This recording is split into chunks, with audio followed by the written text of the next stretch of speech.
My dad and mom will be staying with us for 2 weeks starting this weekend, my husband casually declared after returning from work.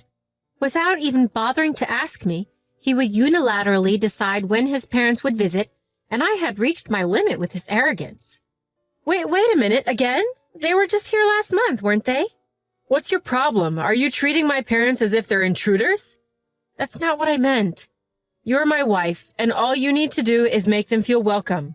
My husband treats me like a housemaid. It seems like he didn't care about how I felt. I can't bear this kind of life anymore. Just because they're my in-laws, it doesn't mean that I should tolerate everything. I'm definitely going to escape from this situation.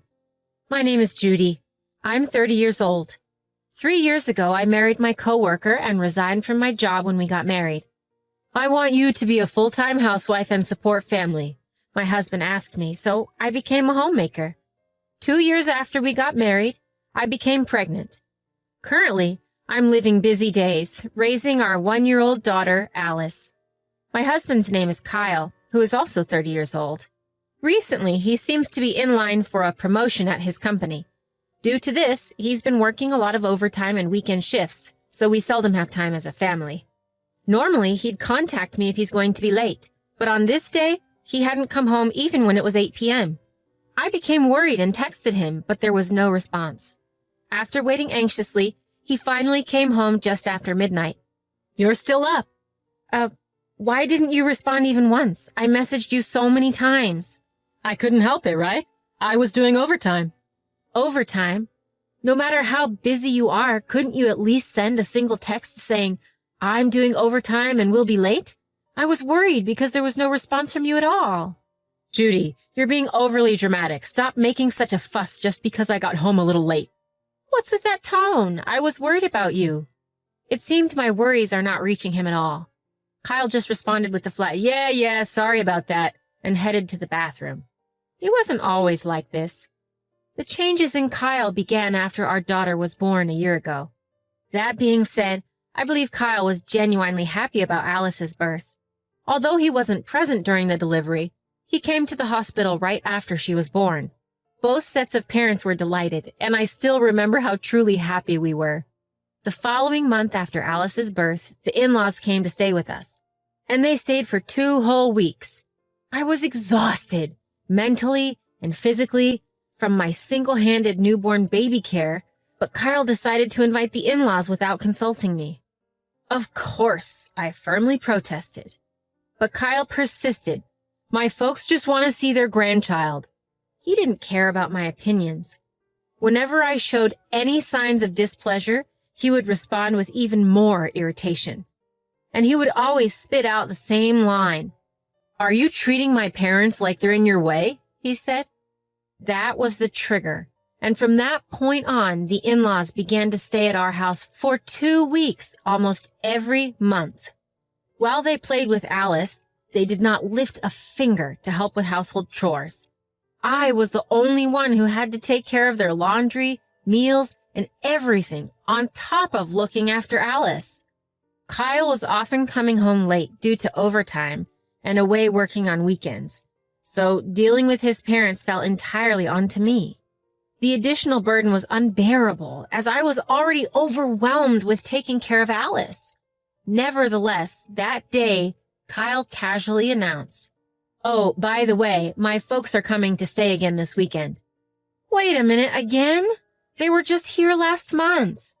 What, are you treating my parents like they're in the way?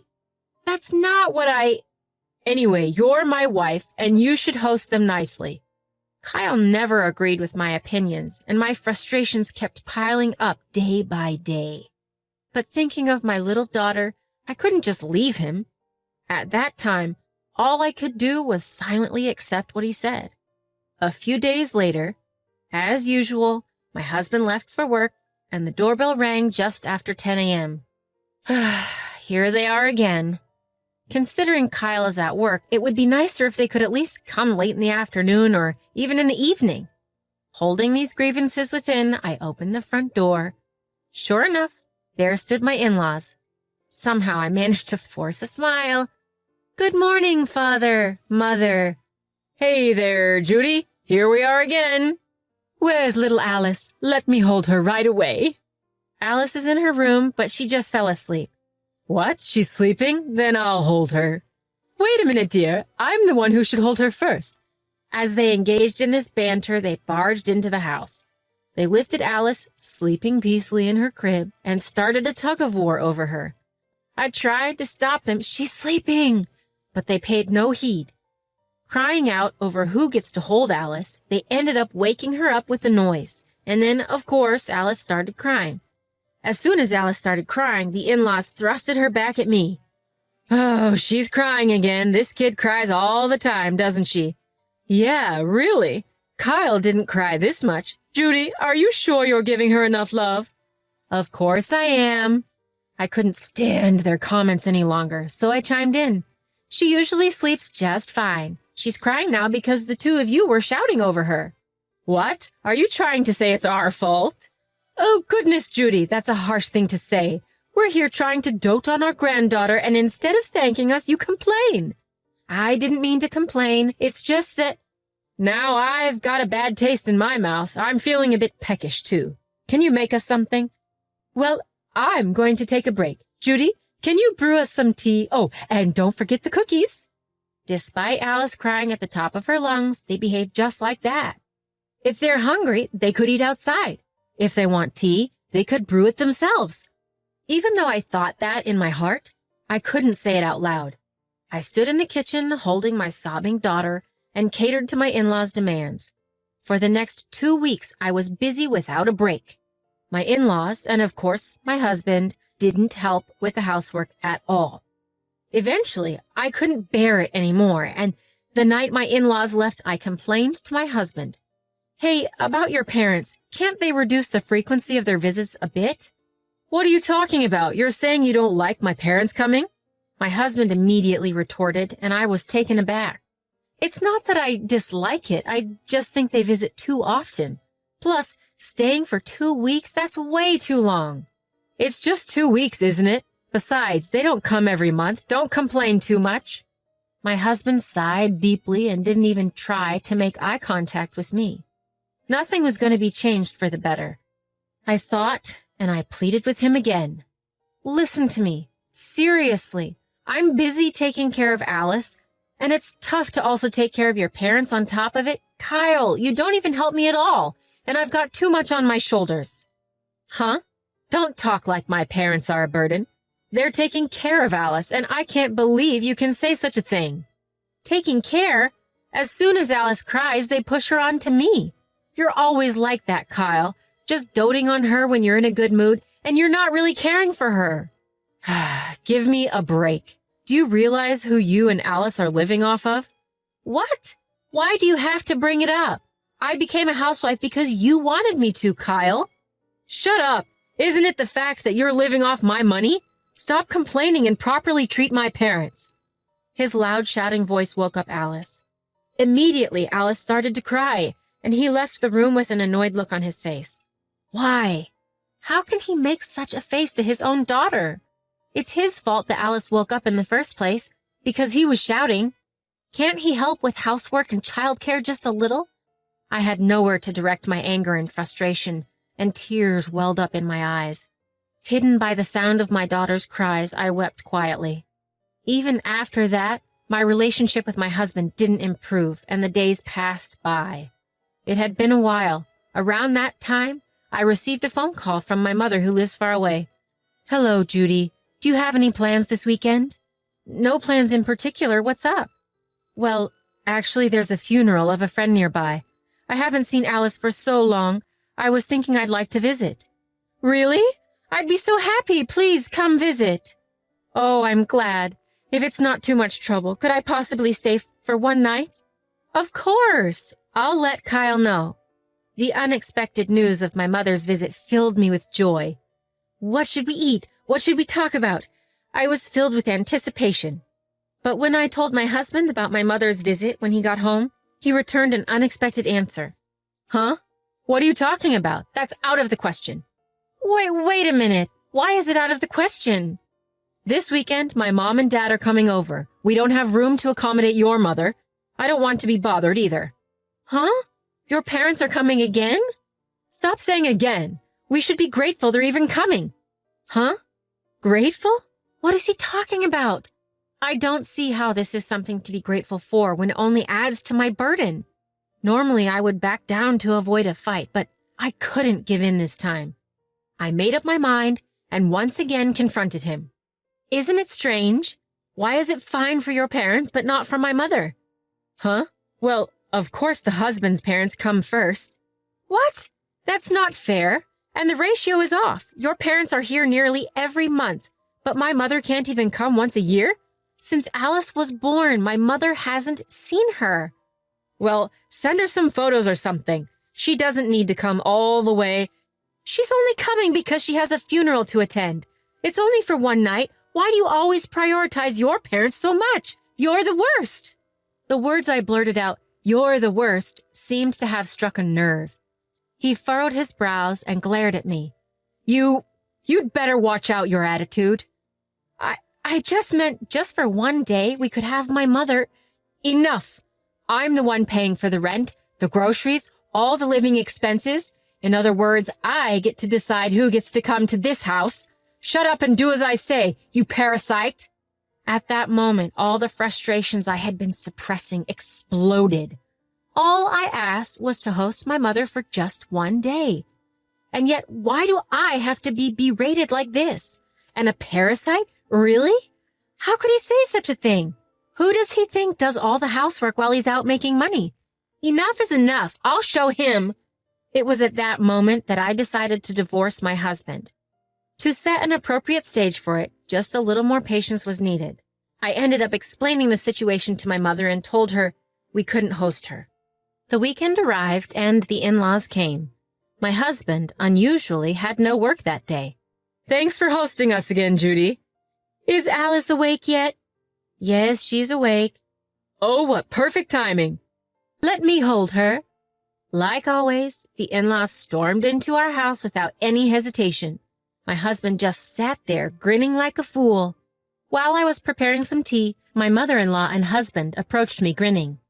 Judy, we always feel bad, but since we help look after Alice like this, you must be grateful, right? Absolutely. It's all thanks to Mom and Dad. Oh, by the way, Judy, this time they're staying for 3 weeks. That's fine. This will be the last time anyway. Upon hearing my reply, my husband and his parents let out a synchronized, huh? After a moment of shock, my husband frantically asked, Hey, Judy, what the hell are you saying? What do you mean by the last time? I mean exactly what I said. I can't deal with you all anymore. What? Don't joke with me. If you keep talking like that, I'll divorce you. Fine. What? Here you go. I handed him the divorce papers I had filled out in advance. The color drained from Kyle's face as I thrust the papers at him. What the hell is this? A joke, right? Do you think I'd joke about this? I'm serious. I've told my mom, and I've decided to leave this house and go back to my parents' home. What? I won't let you do that. We are not getting a divorce. Even his parents joined in as I stood there in silence. What Kyle says is right. You've been leeching off of him, and now you're acting all high and mighty. You're living off Kyle, and yet you're taking this attitude even with us. The three of them started hurling insults at me one after another, but I no longer needed to endure it. They are no longer my family or anything else to me. Taking a deep breath, I let them have it. Enough with you and your goddamn bullshit. You think just because I'm quiet, you can say whatever you want? Do you have any idea how much I've had to put up with? It was the first time I've ever talked back like this in front of them. So all three of them were taken aback. Eventually, Kyle started opening and closing his mouth as if he wanted to say something, but I didn't let him and continued.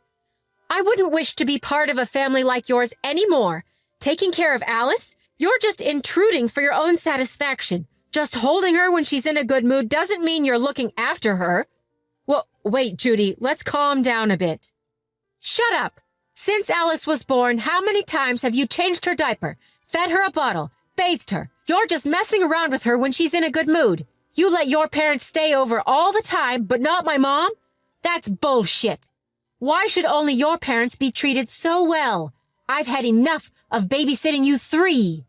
My outburst left the three of them standing there in shock. Having vented all my grievances, I grabbed my bare essentials, picked up Alice, and left the house. I then headed straight for my parents' house. I had already told my parents about the situation, so they warmly welcomed me. I ignored all the calls and emails from Kyle. If he refuses to agree to the divorce, I'm considering going for mediation. The divorce will most likely proceed on the grounds of his fault, because I discovered his affair. The woman he was cheating with was a colleague from the company where I used to work. One of my ex-colleagues who had worked at the same place as him told me about the affair and even provided photos as evidence. All his claims of working late or on weekends were lies. No wonder he gradually became distant after Alice was born. Based on the evidence of the affair, I hired a lawyer, and eventually the divorce was finalized. I was able to collect the agreed-on alimony from Kyle. Of course, I reported the affair to our company, and both my ex-husband and his mistress were fired. Their relationship seemed to have quickly fizzled out due to this, and they parted ways. Having lost his job, and with the alimony payment creating a debt, I heard that he's now constantly being hounded by debt collectors. His parents, my former in-laws, who used to rely on him, are apparently now having a harder life than before. I don't have a shred of sympathy for them, since it's all a product of their own actions. As for me, I've been raising my daughter, with the support of my parents at our family home. There are tough times, sure, but thanks to my parents' help, we're managing to lead a peaceful life. My daughter is only a year old. There will come a day when she'll wonder about her father. When that day comes, I'll explain everything to her in words that she can understand. I plan to pour all the love I can into my daughter for as long as I can.